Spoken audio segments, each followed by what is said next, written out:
սա ընդհանուր նաև քարոզչական գիծ է, որը մենք տեսնում ենք երկար տարիներ, այսինքն մի բան հրամցնել, այնպես անել, որ բոլորն այդպես մտածեն ու ի վերջո փաստարկների դաշտից դուրս գալ, բոլորն իրար ասում են, դե սաղ էլ գիտեն, էլի բոլորն էլ այդպես են ասում, այս անհեթեթ պատասխան է։ Ու հաշվի առնելով, որ նաև տվյալ անձը փաստորեն քարոզության ժամանակ PR-ի համար էր պատասխանատու, էլ ավելի այս փաստարկը բան է դարձնում ու մնացած մյուս այս տարածվող ու գեներացվող ստերի հետ կապված որոշակի բարձրաբանում է տալիս։ Երբ որ ես ուրիշ կոնտեքստի մեջ ասում ես հպարտանում եմ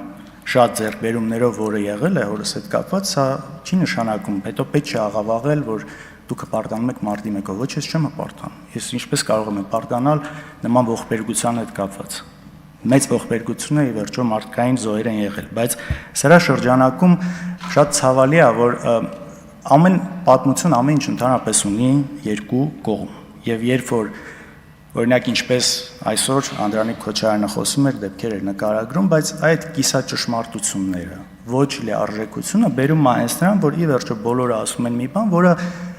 կարող է մեղմ ասած այդքան էլ այդպես չի։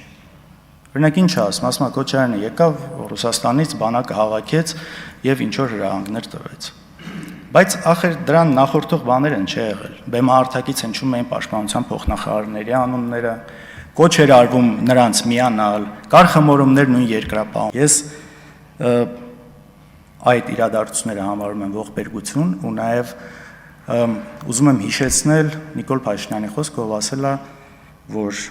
մարտի 1-ը չի բացահայտվելու, դեռևս 2018 թվականի փետրվարին, եթե չեմ սխալվում, ասել է չի բացահայտվելու մարտի 1-ի գործը, մարտի 1-ի սպանողները այնքան ժամանակ, քանի դեռ իշխանության են կազմակերպիչները։ Հիմա 8 տարի դուք իշխանության եք։ Ոչ մի հատ սպանության հետ կապված չկա բացահայտում, ինչը շատ ցավալի է։